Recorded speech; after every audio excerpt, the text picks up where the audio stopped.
There's something happening here. What it is ain't exactly clear. There's a man with a gun over there telling me I got to beware.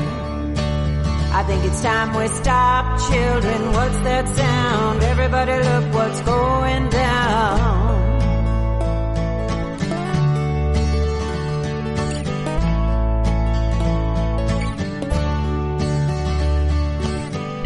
Battle lines are being drawn. Nobody's right if everybody's wrong. Young people speaking their minds, getting so much resistance from behind. Think it's time we stop. Hey, what's that sound? Everybody look what's going down.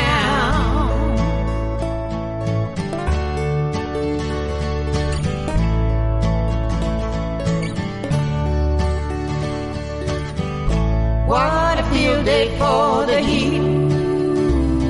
1,000 people in the street, singing songs and carrying signs.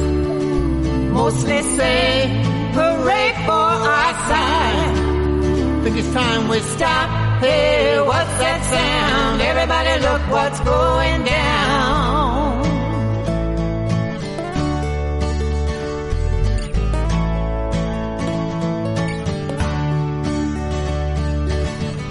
Paranoia strikes deep into your life, it will creep. Starts when you're always afraid. Step out of line, the man come to take you away. It's time we stop. Hey, what's that sound? Everybody look what's going down. Stop. Hey, what's that sound? Everybody look what's going down. Stop. Children, what's that sound? Everybody look what's going down.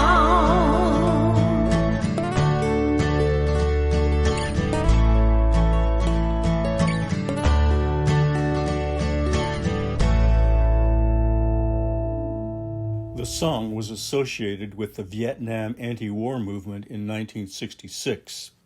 I was reminded of it by the news of Fairy Creek Blockade, a year-long act of civil disobedience near Port Renfrew to halt logging of the last old-growth forest on Vancouver Island. In 1993, RCMP arrested 1,000 people for a similar movement during the War of the Woods at Clayoquot Sound. At Fairy Creek in Pacheedaht territory, the number would soon exceed that, and confrontations were getting violent.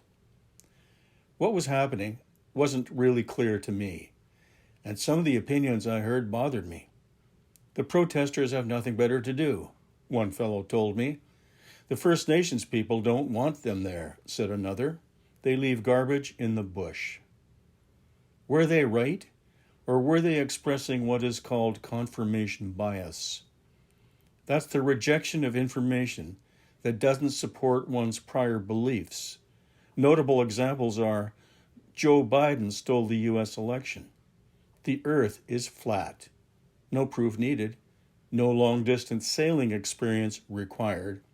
End of discussion. In his book, My Story as Told by Water, David James Duncan says, only an admission of our ignorance can open us to fresh knowledge. What was I to do about my own ignorance of Fairy Creek?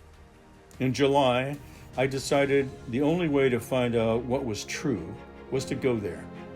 I'd talk to the protesters and their supporters, take pictures, report Fairy Creek as I saw it. It's about a 2-hour drive from Nanaimo to Lake Cowichan, and another 40 minutes along Pacific Marine Road to R&R Camp, the first of several before the main access gate up the logging road to Red Dress Camp.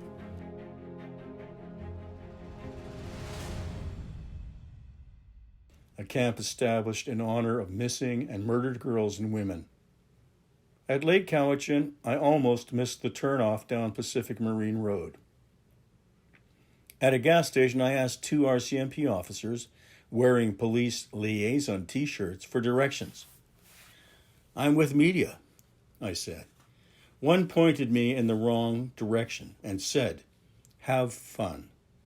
His partner, seemingly embarrassed, apologized for the confusion the next day. Along Pacific Marine Road, the hills are lush and green except for the frequent bald spots that remind you of an old dog with mange. As dusk approached, I was passed by a dozen or so police vehicles headed towards Lake Cowichan, for the night, possibly, at a motel, maybe. The police have been here for months. How many would be stationed at the protest on any given day? An officer I would ask the next day estimated 40 to 50. I wondered about the cost to taxpayers for 50 police officers, half a dozen ATVs, helicopters, drones, accommodation. I had new questions now. Was it worth it? Did anyone running for office in the last federal election bring that subject up or suggest an alternative? R&R Support Camp, a few kilometers from the main access gate to the Blockade, is a roughed-out clearing in the bush where I'd spend the night. Here I began to learn who the people were who supported the frontline protesters. I didn't meet anyone who didn't have anything better to do. A businessman came to join his two sons that he'd raised to be environmentalists. He told me where I could park and pointed out the kitchen where I could get coffee and something to eat. A construction worker, camp named Karst, was spreading confiscated belongings of arrested protesters on the ground, hoping their owners could reclaim them. Before long, I was in my sleeping bag, snoring. The next morning, I drank coffee with two grandmothers from Quadra Island. They helped prepare meals. I'd ask all of them more about their reasons for supporting the Fairy Creek protest. My name is Tree here while I'm at the camp. And I came because I am really worried about how little old growth is left on southern Vancouver Island, and I want to do anything I can do to help these people possibly save what's left. You're from Quadra Island, so you made the trip over here, and what's your impression of what you've seen so far? Amazed at how complex and well organized this camp is, and how things are being done to just keep up the fight. I'm really amazed. It's really admirable as far as I'm concerned. So you tell me that you're a member of the Council of Canadians? Yes, I have been for a long time, yes. So I'm used to working on issues, of social justice, etc. Yeah. Mm-hmm. But this is a biggie, right? We're at a crucial time here. Turning point, a pivotal time. Well, that's right. And people are signing letters to the Premier. Amazing numbers of people are handwriting and signing letters. Yeah, my name is Paradise. Well, I'm in camp here. I have come here because as an elder, I'm taking a stand for old growth forests. And my sign here says it all. It says, "Protector of our children's future." I feel it's my obligation. I feel guilty to be part of a generation that let them down, and I want to make amends for it, you could say.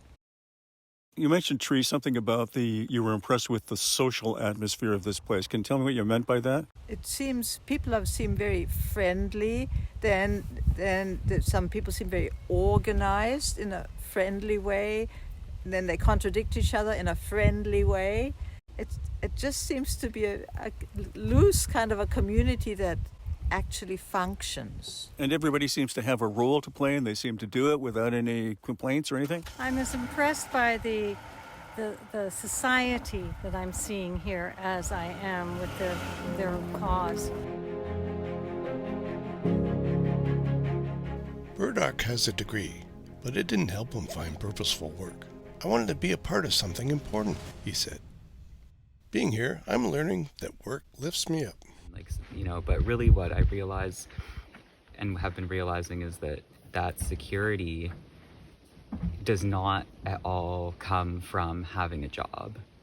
That security and safety comes from my community and from my family. I used to think work was like this one specific thing that you do, and that people have to be able to see it in order for it to be valid. And then that is what validates my existence on this planet, is the work that I do.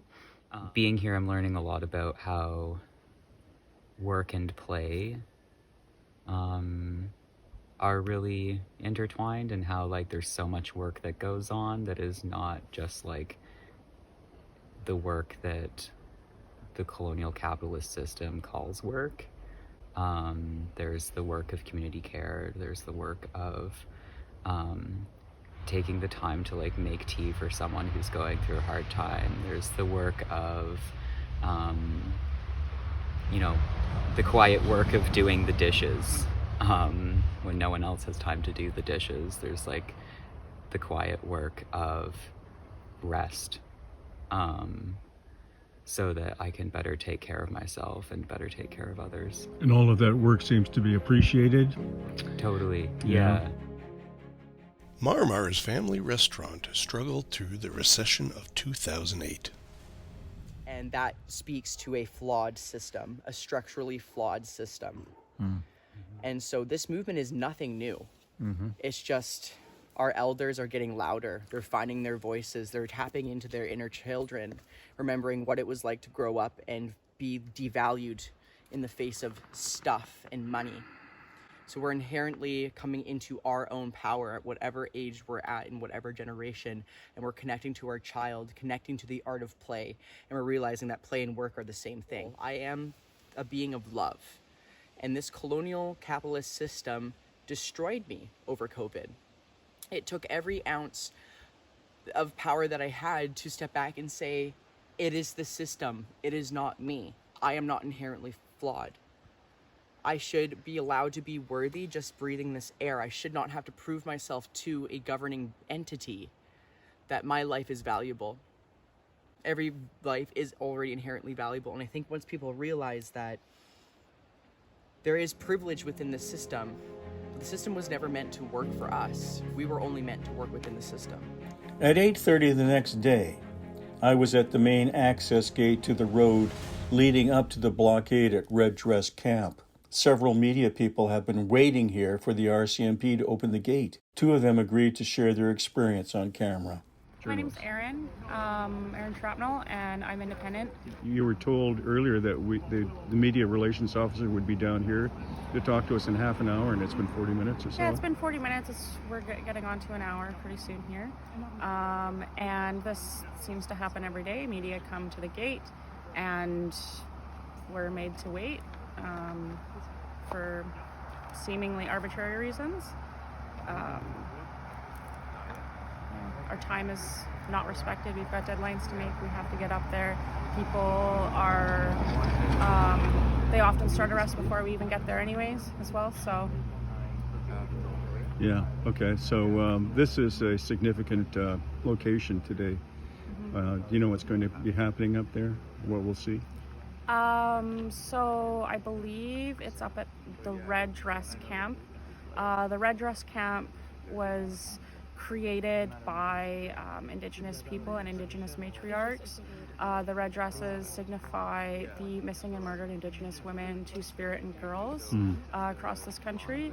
And the idea that there is enforcement happening at that camp is hugely heavy symbolism at that point. So.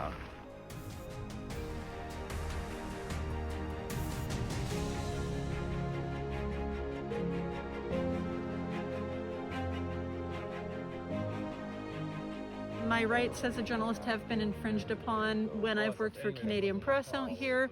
They've also been infringed upon when I've been out here as an independent. It's my first day back. I'm already dismayed that we're being kept at this exclusion line. I thought that Justice Thompson had ruled free-flowing access for the media. I thought that I would just be able to enter whenever I want to. But I've been standing here for an hour at the ACP, the Access Control Point, trying to get access to go do my job in the enforcement zone. So the convoy of police cars went in an hour ago. There's no reason why I should be standing here. The court ruling stated that we could have access. That's not coming into reality today. The inconsistency out here for working journalists puts a huge amount of strain on us because we never know how to conduct our operations as journalists out here. I never know how hard I can push with the RCMP representatives that are on the ground. We'll see what happens today. Eventually, Media Communications Officer Denzel arrived. He records the names and news outlets of media, step one before we are transported up the hill and told to get at the bottom of a long line of cars and ATVs. We have a view of the red dress blockade, but are too far away to hear or see what's happening there.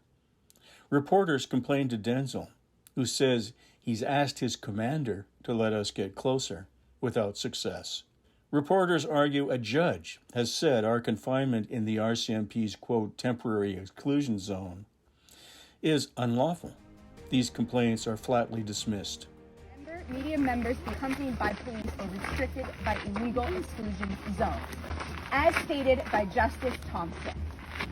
And we're entitled to create the bona fide police officer. We can create a small temporary exclusion zone while they're working. You have the maximum of 20 feet by law. Can we have a measurement, please? This is the way the commander decided the location, and that's what we'll be. Can you clarify for us the distance of this exclusion zone from the operation? Safe distance. People will be walking there, back and forth. Our police operations, our police van will be going back and forth. And we want to make sure this is an area for our police officers to work. Can you explain why we're not permitted to have a distance from up there? Why is it here that we have to? Right now, this is the zone where we're going to be safe for everyone.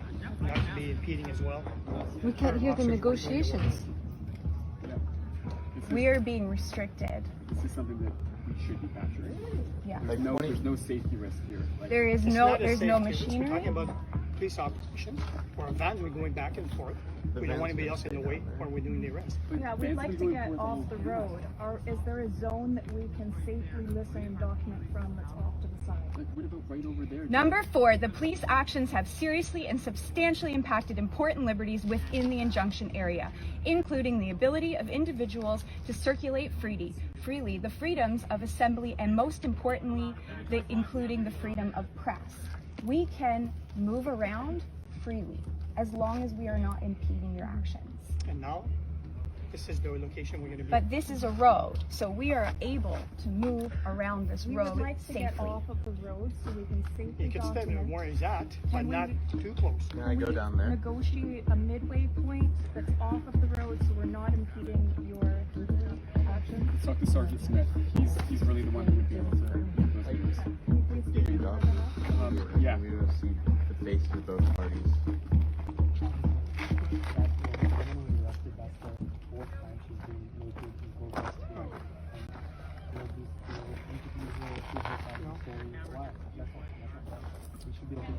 Yes, once she's released. When police aren't here, when someone's placed under arrest, we have an execution of our duties to protect their privacy. We will escort them out. Once they're released, down below, wherever it is, feel free to interview anyone. But in police custody, we're not here to help the media talk to witnesses. Sergeant Smith. We're able to get a better understanding of what's going on. Okay, I understand the commander and a media relations officer in conjunction with the Department of Justice decides where the media is a safe zone. If anything turns violent, there's rock thrown in that, you are in an area that cannot be injured. So this is why they deem this. Now at any time, we encourage you to go back to the courts and ask the judge if he wants to put how many meters you're allowed to be away. Then we can obey that court order. But right now he says a safety zone. So it's up to legal authority to go back to the judge. If the judge tells us they want you within 5 meters, we will obey the judge. But right now, the commander and everyone's, our Department of Justice have determined that they've identified this is a safe zone right there. You cannot be injured in the safe zone if things come flying. Can you explain to us the distance of a safe zone? Like, how do you determine how Every large a case safe has zone its is? merit. I couldn't get into that. unless the Department of Justice was here to deem it with their discussion. If we don't like what the police interpretation of safe zone is, says the liaison officer who earlier told me to have fun, we can go back to the judge for a more specific distance. It's a cynical suggestion, considering the fact that there have already been over 90 unanswered complaints of RCMP violating civil rights. In terms of media, what would your definition of obstruction be? Because I know that's been what some have been arrested for. Obviously, like being refusing to leave when they're asked to leave, for example, because they're obstructing. Yeah. They're in a way where we can't do our job, we're going back and forth as an ongoing operation. Yeah. And they're becoming in no way. Mm-hmm. Or at one point we had the line on, the people were moving the line back. Some of the media were staying there, we kept moving people back and they stood there. Yeah. Well, we're trying to move the line back so we can move forward. And they refused to leave. Okay. At the same time, they're obstructing us. Okay. You're impeding from us from moving forward and doing our So about an hour ago, there was a negotiation between DTL and members of the forced offender community. The RCMP requested that they remove some of the red dresses from the barricade and respectfully handed it to the elder community. After giving them a 10-minute window for negotiation, the forced offender community has decided that they are not going to remove the red dresses. They're going to stay where they are, and they're going to stand in solidarity for the Indigenous community here, for the trees, and for everything that this place represents to them. You're right now trying to steal more from our people. Enough has been stolen from us. Why are you here trying to steal more? We are not leaving. We are not leaving. Where are the people? No, they're afraid. It's not easy to surrender to the truth and something bigger than yourself. It's very scary, but for all of our bodies go back to the earth. This is your burial ground. You don't even care about your burial ground. That's gonna be bad karma. Creator's watching. We're all watching. And I will pray for all of you tonight when I go to bed, and I pray that you will find a better way to walk away from colonial systems that hinder Indigenous people. We are not leaving. We are not leaving.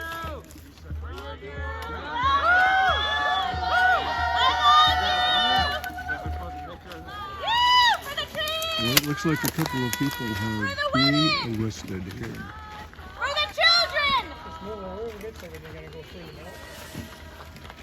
It seems clear to me now that there needs to be follow-up input from the court, or the police will have the final say at Fairy Creek, and probably at future protests.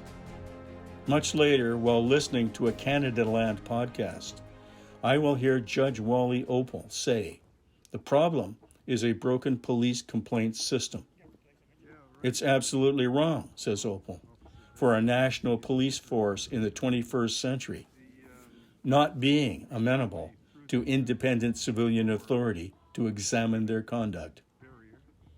Legislators and parliamentarians, he goes on, have left the RCMP to their own devices. But if you don't have civilian oversight, essentially, you have a police state. Were the RCMP just doing their job? No. I saw officers repeatedly warn reporters not to talk to them or the protesters, or, quote, we'd be out of here. Police wore no identity badges and refused to give their names. Others wore controversial thin blue line patches. The National Police Federation says they symbolize the role of police to curtail social chaos, a notable objective.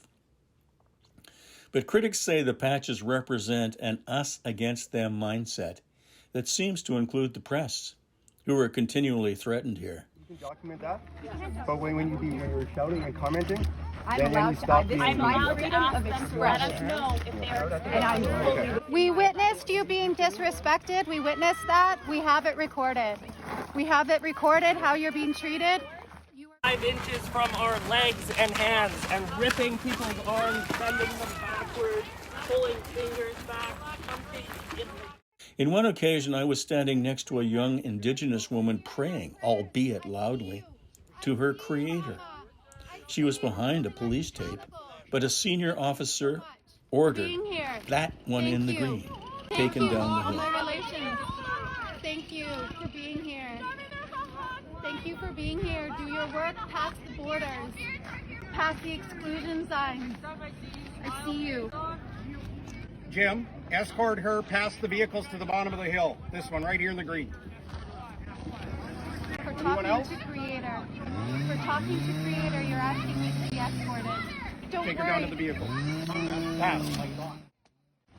This way, man. You gotta go. I was talking to Creator. Yeah. Can somebody document that? I was saying a prayer, and they're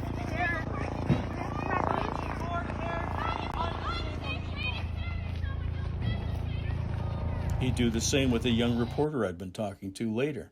She met the same fate from the same officer. Police had directed all media to one side of the road closer to the barricade. There wasn't a lot of room for our group.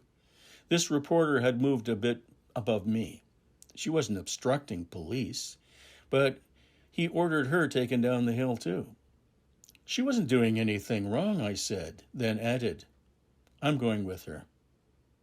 Earlier, some journalists had discussed walking down the hill in protest. I thought this young reporter might appreciate company if she decided to do that. It was about an hour's walk. Fortunately, Denzel, always friendly and polite, was there to offer us a ride. Denzel's car had been making strange noises. En route, he stopped to consult a tow truck driver who was preparing to pull a car to Lake Cowichan, even though it wasn't blocking the road. I hear people are having to pay $2,500 to get their vehicles back, I said. Apparently that's so, said Denzel. I've since wondered if the court or NDP government should be saying something about that. On my third day at Fairy Creek, I bumped into Karst, the forest construction worker, at the main gate. He would shed light on the problems with current logging practices in the industry, as he saw it. He spoke about government's failure to redress them and what he thought legislators should be doing before all the old growth has gone. There's a huge variety of reasons, but I guess we could specifically talk to the need for reform in our logging practices, and we're exporting out our highest grade wood. Oh, it's terrible on the morale. I mean, you can drive through these forests and you can see, there's lots of fir growing, nice fir. And why do, when I get to the lumber store, do I have to pick through this crap? It literally takes more time to pick through the piles of wood than it does to go and get it. It seems like they're really trying to build an industry where it's more based around a quick crop rotation. So instead of allowing a longer rotation where we can get a higher density in the wood, it's harvested in the 35 to an up year range, where the pith between the rings is wide, it's not tight grained, and it's almost like it's just come to mowing a lawn. Everybody sort of, who comes up here, finds a niche. They find a job to do to help out in the camp, and you told me you want to make sure people are safe. Yeah. How do you do that? What do you do? A couple of examples. Well, it's a huge movement, and it's very hard to have this many people out and try and reduce the impact. So we get in and we'll get a latrine in and set up the proper garbage stuff. We often do a swath through the forest, and there is unfortunately a lot of garbage is dumped in the woods, so we actually go in and clean it all out.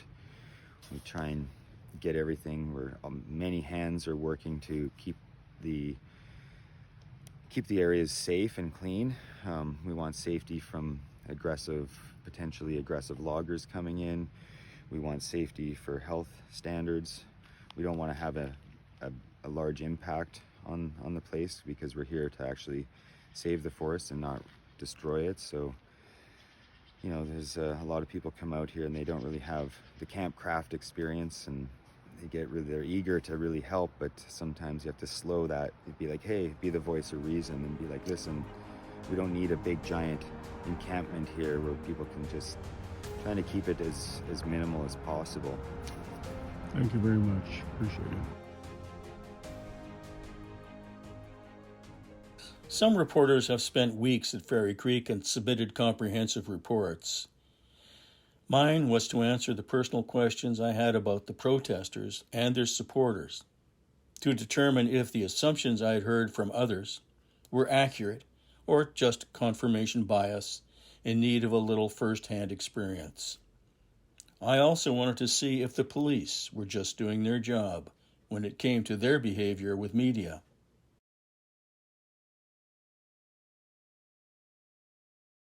After I'd answered those questions, I began to do extra reading and thinking. Let me share some of what I've learned that way. 1. Not all Pacheedaht people want the forest defenders to pack up and leave their territory. Elder Bill Jones invited the protesters to be there. 2.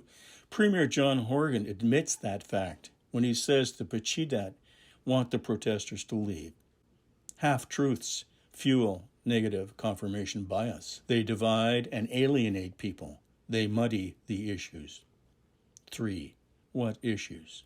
In August, the Union of BC Indian Chiefs called for a possible solution to conflict in the forest: conservation financing, which they say is, quote, essential to Indigenous cultures, supply clean water and carbon storage, support wild salmon and tourism, unquote. 4. This should have happened by now if legislators were doing their job, but political parties disagree on how forests should be managed. In 1994, the NDP attempted to save forest valleys with new, stringent regulations. That was upended in 2003, when a Liberal government weakened legislation and deregulated the industry. Karst, the forest construction worker, noted delayed action by the NDP today to enable the reforms needed. 5. In 1776, Thomas Paine, the author of a pamphlet called Common Sense, wrote, "Government far from being the means of order are often the destruction of it." Paine championed government for the people over monarchies in Europe and the American colonies.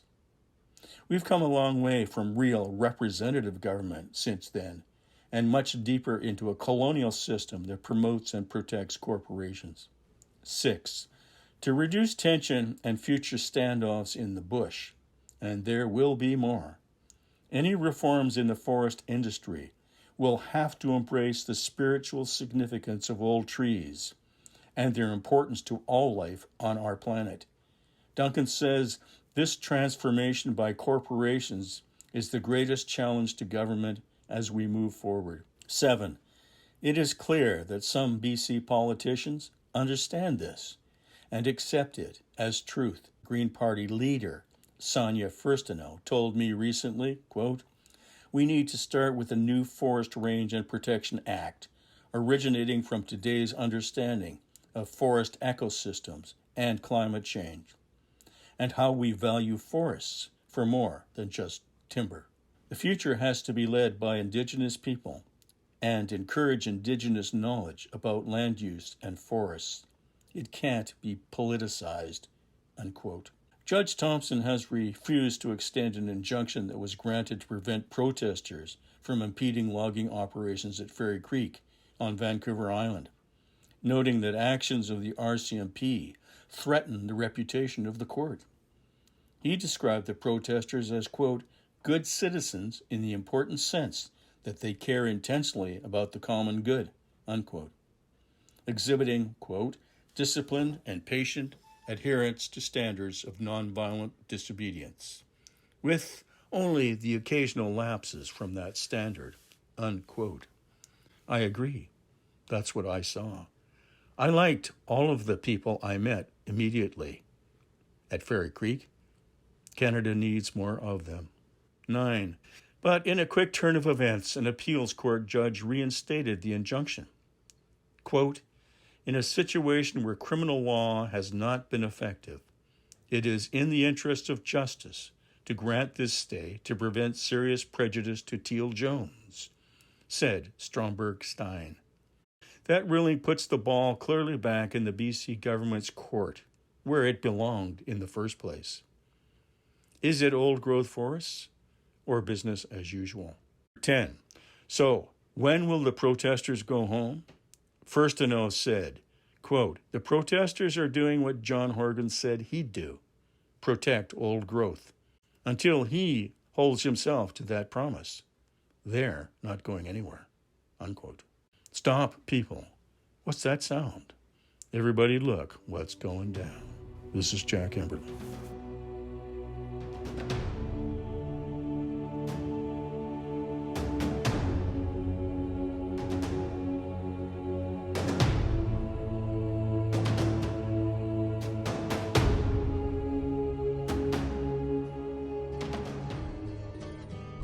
What a field day for the heat.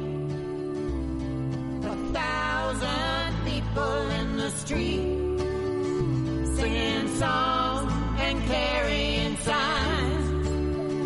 Mostly say, hooray for our side. Think it's time we stop. Hey, what's that sound? Everybody look what's going down.